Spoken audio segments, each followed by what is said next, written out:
tänan, et jälle vaatama tulid.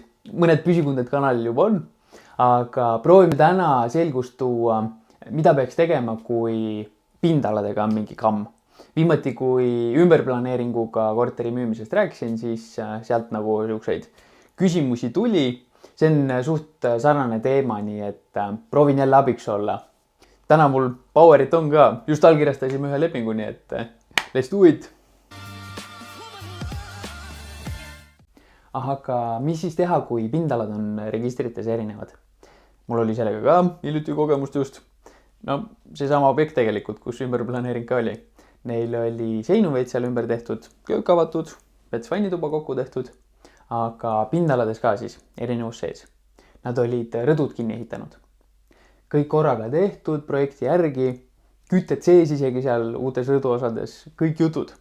Aga neil oli nüüd see samm siis tegemata, et uue projektiga minna kõik koos notarisse ja kinnistusraamatus paluda siis pindalad ära muuta. Mis me nüüd ise tegime selles olukorras? Müüki alustades me arvestasime sellega. Me tellisime ise hindamisakti kohe ära, palusime hindajal seda pindalade erinevust meeles pidada, kui ta hindamist koostab, sest EHR-is oli nüüd suurem pindala juba sees, koos rõduga. No ehitaja andis objekti üle, väga korralikult tegid kõik ära, kasutusteatis vormistatud, automaatselt EHR-is pindala uus. Nüüd me palusimegi hindajal seda tähele panna, et kinnistusraamatus on veel väiksem pind. Seega hindamisel peamegi väiksema pinnaga arvestama. Korterite puhul, kust pindalad erinevused enamasti tulevad, ongi mingid kokkuehitamised, laienemised pööningule, vahest võetakse mingeid üldpindasid kasutusele, aga millega ehitaja või projekteerija teid nüüd aidata saab, ongi siis kasutusteatise või kasutusloa ärategemine, mis tähendab, et töödele sai koostatud projekt ja kõik sai kinnitatud siis EHR-i üleslaadimisega.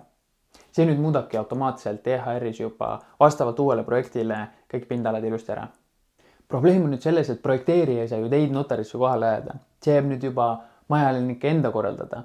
Aga kuna panga jaoks kinnistusraamat on ülene dokument võrreldes EHR-iga, siis nemad küsivad muidugi selle järgi. Ja siin me siis olimegi. Hindamisakt tuli väiksema pinna pealt soovitud number kätte saada. Et omanikud enda raha kätte saaksid ja et pangaga ka tehing ikkagi võimalik oleks. Ehk me müüsimegi korterit veidi väiksema pinnaga, kui ta tegelikult oli. Kuulutustes igal pool, hindamisakti sai siis väiksem pind kirja ja panka kinnistusraamatust vaatas väiksem pind, kõik korras. Ja nagu viimane saade kuulsite, siis selle kohta mitte ükski pank ei küsinud. Teise asja kohta küsiti. Siin me saime ehitisregistrist veel ostjale näidata, et saate siin lisapinda veel juurde. Soovitused tänasest saatest siis. Kui reaalsus ja kinnistusraamatu pindala ei lange kokku, siis saad müüa kinnistusraamatu pindala, kui pangaga finantseeritakse. EHR-is võivad andmed juba olla õigeks muudetud, ei pruugi. Igal juhul müüa sa saad kinnistusraamatu pindala. Näita seda enda kuulutustes ja jälgi kindlasti ka, et see saaks hindamisakti. Sedasi näeb ka pank igal pool ühesuguseid numbreid. Kui tahate suuremat pinda näidata, no see võib päris korraliku rahalise võidu tuua, kui saate suuremat pinda ka müüa. Siis ajage projekt välja ja käige majaga notaris ära. Tänan vaatamast. Minge vaadake teist videot ka, kuidas müüa ümberplaneeringuga korterit.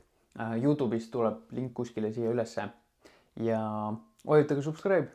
Igal teisipäeval proovin sellist kinnisvaraalast siseinfi teieni tuua, nii et kohtume jälle. Seniks. Tšau!